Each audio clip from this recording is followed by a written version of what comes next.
Hello guys, welcome back technical attitude Baba. दोस्तों कैसे हो आप? दोस्तों आज मैं तुम्हें पढ़ाने जा रहा हूँ कैपेसिटर। CAPACITOR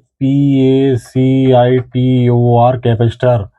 दोस्तों शुरू करने से पहले मेरा चैनल सब्सक्राइब करें, लाइक कीजिए, शेयर कीजिए, जिससे कि मैं आप लोगों के सामने एक नई नई वीडियो, अच्छी वाली वीडियो मैं डाल सकूं। तो शुरू करते हैं दोस्तों कैपेसिटर। तो दोस्तों कैपेसिटर का सबसे पहले मैं इलेक्ट्रिकल सिंबल बना देता हूँ।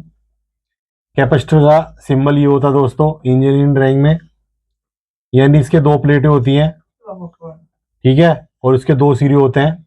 ये हो गया दोस्तों आपका कैपेसिटर। तो दोस्तों प्रैक्टिकली मैं दिखा देता हूँ आपको कैपेसिटर किस तरीके की होता है। कई तरीके की होते हैं कैपेसिटर। ये एक इलेक्ट्रोलाइटिक कैपेसिटर है, ये देखिए, ठीक है। और ये है एक नॉन इलेक्ट्रोलाइटिक कैपेसिटर, मतलब इसमें कोई पोलरिटी नहीं होती, प्लस माइनस आप किधर भी लगा सकते हैं। इस वाले कैपेसिटर में पोलरिटी होती है, प्लस माइनस होता है। ये सीधा सीधा लगने में और उल्टा लगने में इसका इफेक्ट आता है दोस्तों। तो जिस कैपेसिटर में पोलरिटी होती है उसे हम प्लस माइनस कहते हैं, ठीक है। और जिसमें कोई पोलरिटी नहीं होती, नॉर्मल होते हैं, उसमें कोई किधर से भी आप लगा सकते हो, ठीक है दोस्तों। तो माइनस वाले का सिंबल इस तरीके से बना देते हैं हम। ये छोटी प्लेट होती है प्लस हो गई, बड़ी प्लेट हो गई माइनस, और जिसमें कोई पोलरिटी नहीं होती वो होते हैं नॉन पोलरिटी वाले। तो दोस्तों सबसे पहले मैं इसका यूज बता देता हूँ आपको कि हमारा कैपेसिटर का कहाँ यूज होता है, क्यों होता है। तो दोस्तों आप ध्यान रखना, जो कैपेसिटर की जो वैल्यू होती है, इससे पहले मैं आपको बता देता हूँ कि जैसे हम चीनी को किलो में नापते हैं, दूध को लीटर में नापते हैं, पेट्रोल को लीटर में नापते हैं, कपड़े को मीटर में नापते हैं, तो दोस्तों कैपेसिटर को भी हम किस में नापते हैं? फेराड में। फेराड में, या फेराड बोल देता है, फेराडे बोल देता है, ठीक है। तो इसको नापने की जो यूनिट होती है वो फेराडे होती है। और इसका जो फॉर्मूला होता है Q बराबर CV होता है दोस्तों, ठीक है। Q बराबर हो गया चार्ज, C हो गया कैपेसिटेंस, V का मतलब वोल्टेज। तो इस तरीके से हम किसी भी कैपेसिटर की वैल्यू नोट कर सकते हैं, वोल्टेज नोट कर सकते हैं, और चार्ज ज्ञात कर सकते हैं इस फॉर्मूले से। तो जैसा कि दोस्तों मैंने बताया कि कैपेसिटर की जो हम नापते हैं वो फेराड में नापते हैं। तो दोस्तों हमारे मार्केट में कई तरीके के कैपेसिटर आते हैं, उनकी जो वैल्यू होती है, एक होती है माइक्रो दोस्तों, इसको बोलते हैं माइक्रो फेरेड। दोस्तों माइक्रो फेरेड का मतलब होता है 10⁻⁻⁶, ये ध्यान रखना। और दोस्तों एक होता है आपका नैनो फेरेड, इसकी जो होती है वैल्यू 10⁻⁹। एक होता है पीको फेरेड दोस्तों, ठीक है। पीको फेरेड का मतलब होता है 10⁻⁻12। तो दोस्तों आप याद रखना कि जितनी बड़ी वैल्यू, यानी बहुत ये कम वैल्यू है, ये बीच की वैल्यू है, और हो गई। और फेरेड फेरेड का मतलब ये और बड़ी वैल्यू हो गई, ठीक है दोस्तों। तो दोस्तों याद रखना, जो जितनी भी बड़ी छोटी वैल्यू होगी कैपेसिटर की, वो हाई फ्रिक्वेंसी में यूज होगी, ठीक है। और जो छोटी वैल्यू होगी वो लो फ्रीक्वेंसी में यूज होगी दोस्तों, ये बिल्कुल बेसिक ध्यान रखना आप। तो अब मैं कैपेसिटर का आपका काम बताने जा रहा हूँ कि दोस्तों कैपेसिटर कैसे काम करता है। अब मैं एक ब्रिज रेक्टिफायर बना के दिखाऊंगा दोस्तों कि हम AC को DC में बदलने के लिए कैपेसिटर का यूज करते हैं। डायोड और कैपेसिटर का, डायोड मैं आपको पहले वाले चैप्टर में पढ़ा चुका हूँ। तो दोस्तों मैं एक आपको ब्रिज रेक्टिफायर के माध्यम से आपको मैं बताने जा रहा हूँ कैपेसिटर का क्या काम होता है, ठीक है दोस्तों। ये मैंने एक ट्रांसफॉर्मर बनाया, ये 4 डायोड बना दिए मैंने ब्रिज रेक्टिफायर के। आप ध्यान से देखिए दोस्तों, डायग्राम देखिए, ठीक है। ये मैंने ट्रांसफार्मर की सेकेंडरी ऐसे जोड़ दी, ये इससे मेरा प्लस माइनस सीरा बन गया दोस्तों, ठीक है। अब मैंने यहाँ पे कैपेसिटर लगा दिया दोस्तों।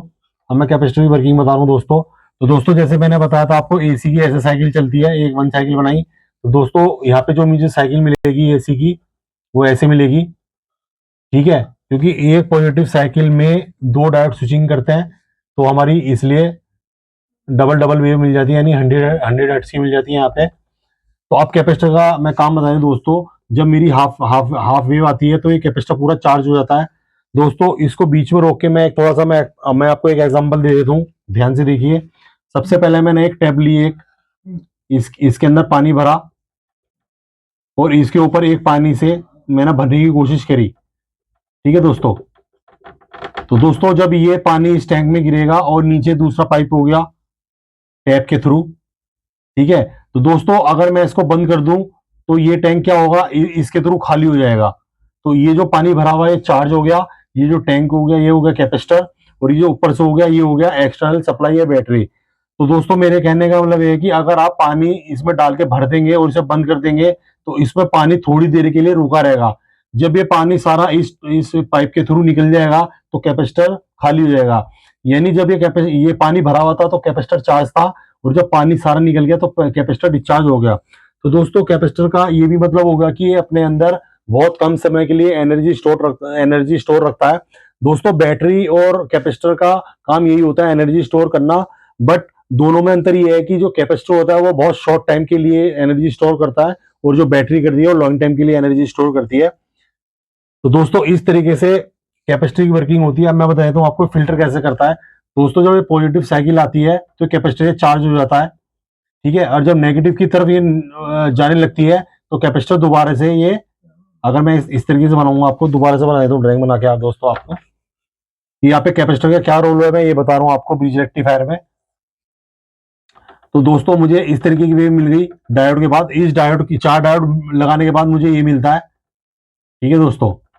ये दोस्तों मैं आपको ऑसिलोस्कोप में भी दिखाऊंगा। तो मुझे ये मिली वेव शेप। अब कैपेसिटर का क्या काम हो गया, कैपेसिटर क्या काम करता है, जीरो से लेके यहाँ तक चार्ज हो जाता है, और जब जैसी चार्ज होगा तो नीचे आने से पहले तुरंत डिस्चार्ज हो जाएगा दोस्तों, ठीक है।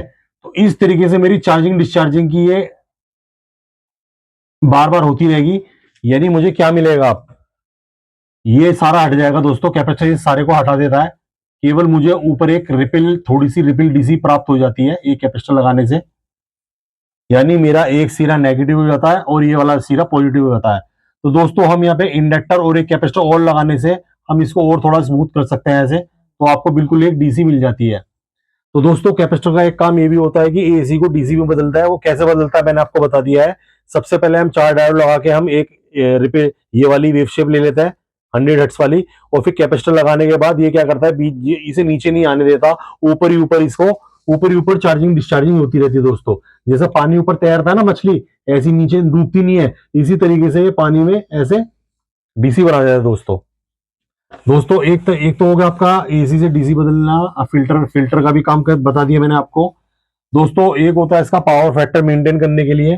पावर फैक्टर के लिए मैं भी एक वीडियो बनाऊंगा दोस्तों। इससे पहले आप चैनल मेरा सब्सक्राइब कर दीजिए, लाइक कीजिए, शेयर कीजिए। तो दोस्तों सबसे पहले एक फिल्टर का काम हो गया, मैंने बताया आपको, ठीक है। दूसरा हो गया ये पावर फैक्टर को कंट्रोल करता है, ठीक है। तीसरा होता है दोस्तों ये जो सर्ज वगैरह होती है, जो स्पाइक्स वगैरह आती है, उसको ग्राउंड करता है। जैसे कि 104 पीएफ छोटा सा एक कैपेसिटर होता है, वो क्या होता है, जितने भी सेमी कंडक्टर ट्रांजिस्टर आईसीज होती हैं उसके वीसीसी और ग्राउंड के बीच में हम लगा देते हैं, ठीक है दोस्तों। तो ये क्या करता है, जितने भी ये स्पाइक्स और सर्जेस वगैरह होती हैं।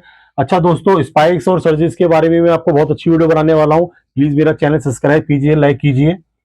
तो दोस्तों इस तरीके से मैंने आपको आज कैपेसिटर के बारे में जानकारी दी है। अगर आपका कोई भी क्वेश्चन है, क्वेरी है, तो प्लीज मेरा चैनल सब्सक्राइब करके नीचे कमेंट में जरूर पूछेगा, मैं आपकी बिल्कुल सपोर्ट करूंगा। ओके दोस्तों, बाय बाय, टाटा।